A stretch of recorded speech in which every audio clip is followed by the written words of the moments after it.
Hello everyone, मैं जोनी सिरसवाल कुरुक्षेत्र भूमि news में सबका हार्दिक स्वागत है। आज हमारी टीम पहुंची है डिस्ट्रिक्ट कैथल के गांव देवन में।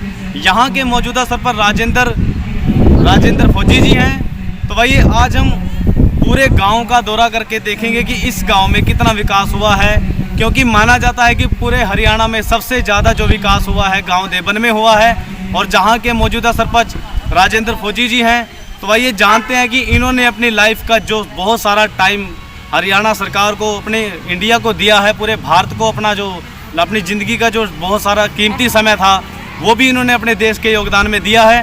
तो वही इनसे जानते हैं कि इन्होंने अपने गांव में क्या क्या विकास कार्य किए हैं और इन्होंने अपने गांव में क्या क्या डेवलपमेंट कराए हैं। सर, हमारे चैनल कुरुक्षेत्र भूमि न्यूज़ में आपका हार्दिक स्वागत है जी। धन्यवाद जी सर, हम जानना चाहते हैं कि आपने अपने गाँव में क्या क्या विकास कार्य किए। सबसे पहले तो मैं अपना परिचय दे देता हूँ जी। मैं BSF से रिटायर जी। राजेंद्र फौजी जी। हवलदार रिटायर हुआ 2003 में। जी। अभी गांव का सरपंच हूँ और block association sarpanch association block Kaithal हूँ। जी। गांव के विकास के मामले में मैं आपको बता देना चाहता हूँ। सबसे पहले तो हम जिस स्कूल में पढ़े हैं, इस स्कूल की हालत बहुत ही दयनीय थी जी। यहाँ पर पूरा पानी भर जाता था। लड़कियों को, बच्चों को, मैडमों को, स्टाफ को आने जाने में बहुत दिक्कत होती थी। ये जो कार्य करवा रखे हैं ये सब मेरे समय में ही हुआ है। पहले 10वीं का स्कूल था, उसके बाद अपग्रेड करवाया +2 का, बोर्ड भी यहीं करवा दिया, CCTV लगे हैं सभी कॉलेजों में। और प्राइमरी तक सांस्कृतिक क्या बोलते हैं इंडिया उसको, उसमें मॉडल में भी ये स्कूल आ गया है। और गांव में पावर हाउस, स्टेडियम, ब्राह्मण चौपाल, अंबेडकर भवन, ऐसी शमशान घाट, धर्मशाला असंध रोड के ऊपर। गांव की कोई भी गली कच्ची नहीं है, तकरीबन सभी पक्की हो चुकी हैं। और सभी गांव की जो चौपालें हैं उनकी मरम्मत करवा दी गई है। गांव के बीच में पंचायत के लिए शेड बनवा दिया गया है और ग्राम सचिवालय, काफ़ी कुछ सुधार गांव में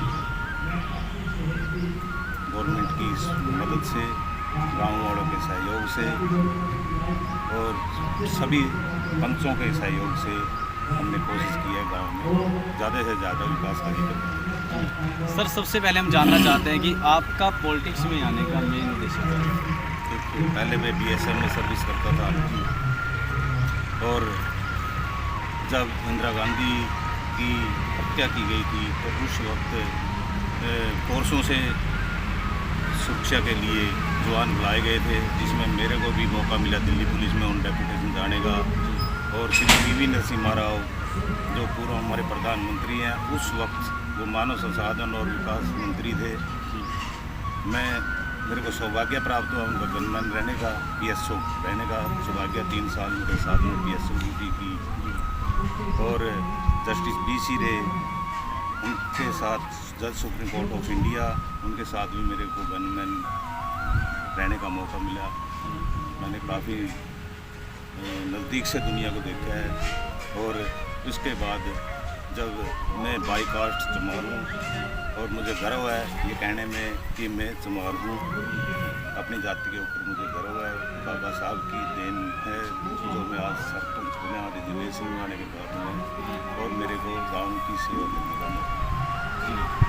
तो सर, हम जानना चाहते हैं कि आपने इस स्कूल में स्टडी की है और स्टडी करने के बाद आप यहाँ से सक्सेसफुल होकर के भी निकले हो गांव में, अपने देश में भी अपना लेवल बनाया है, एक मुकाम हासिल किया है। उसके बाद फिर से ऐसी क्या इच्छा आपकी हुई कि आपने इस पूरे स्कूल की, आप दिखाएं, हमारा कैमरामैन बिल्कुल लाइव ये तस्वीरें दिखा रहे हैं कि किस तरीके से ये जो स्कूल की जो काया पलट रख दी है। तो सर, ऐसी क्या आप ये सोच लेकर के आए कि मुझे इस गांव का या इस स्कूल का सुधार करना है। देखिए, मैं अध्यापक को भगवान के समान मानता हूँ जी, और इस स्कूल को मैं मंदिर मानता हूँ जी, जहाँ से हमें शिक्षा ग्रहण करने का मौका मिला जी। और जब आज मैं जिस पद पर हूँ, सरपंच एसोसिएशन ब्लॉक कैथल का प्रधान भी हूँ, ये सभी मेरे को इस स्कूल से ही मिला है।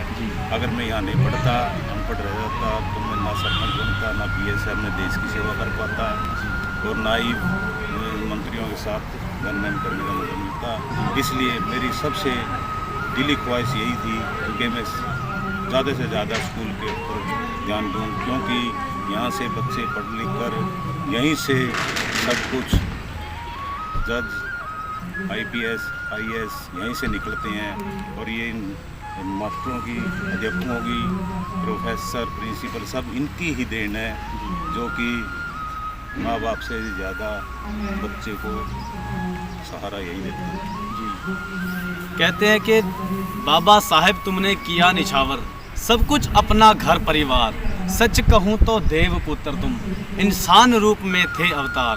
कल जो संविधान रचयिता बाबा साहेब, बाबा भीमराव अम्बेडकर साहब जी, उनकी जो उन्होंने जो संविधान पूरे भारत का लिखा था, तो कल संविधान दिवस था, उसके उपलक्ष्य में आप क्या कहोगे अपने पूरे देशवासियों का, आज हमारे चैनल के माध्यम से? 71वां जो संविधान दिवस था जी, 26 नवंबर,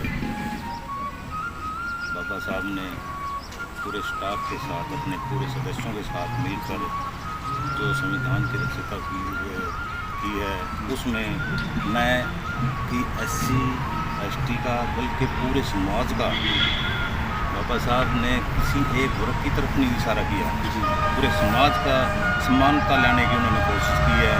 और अगर संविधान के हिसाब से हर व्यक्ति चले तो कोई भी छोटा बड़ा, ऊंच नीच या कोई भी, इसमें सब व्यक्ति समान। यही बाबा साहब की दिली इच्छा थी, संघर्ष करो और शिक्षित हो। सर, आज का टाइम जो है, नशे के ऊपर हम बात करते हैं कि हमारे जो देश का युवा है, हमारे जो गांव का युवा है, उनका ध्यान दिन ब दिन नशे की तरफ बढ़ता जा रहा है, जिसका खामियाजा पूरे भारत को, पूरे देश को भुगतना पड़ता है। और आखिर में क्या होता है कि वो नशा एक करप्शन का रूप लेता है, फिर कोई देश की किसी बेटी को, बहन को किसी उत्पीड़ना का सामना करना पड़ता है, जैसे अभी हाथरस में कांड हुआ है, और उससे पहले दिल्ली में कांड हुआ था, निर्भया कांड, उसके बाद मनीषा कांड हाथरस में हुआ है। तो कहीं ना कहीं अहम रोल 99% जो है इसमें नशे का ही अहम रोल रहा है। तो सर, आपने कभी सोचा है कि आपके गांव का जो युवा है, उनका ध्यान नशे की तरफ ना रहे और किसी हेल्थ फिटनेस की तरफ वो एक अपना मुकाम हासिल करे, एक देश का और अपने गांव का नाम रोशन करें, तो आपने उनके लिए कोई ऐसी फैसिलिटी प्रोवाइड कराई है, जैसे कोई जिम, व्यायामशाला या कोई खेल ग्राउंड? ऐसा है जी, पहली तो बात, हमारे गांव में नशा नाम की कोई चीज़ नहीं है जी। कोई बूढ़ा बुजुर्ग थोड़ा बहुत पैक सैग अगर लगा लेता है तो कोई वो भी ब्याह शादी में, कोई ऐसा हमारे गांव में कोई नशे का कोई वो नहीं है जी। बल्कि कैथल डिस्ट्रिक्ट की नशे के हिसाब से बहुत लोग कम नशा करते हैं लोग जी। और दूसरी बात जो हमने स्टेडियम वगैरह बनाए हैं, और जैसे लड़कियों का प्लेग्राउंड भी है जी, कुछ लड़कियाँ हमारी कबड्डी के लिए भी इनको मिलते हैं प्रोत्साहन गवर्नमेंट की तरफ से जी। तो नशे की तरफ तो हमारे जवानों का ध्यान नहीं है।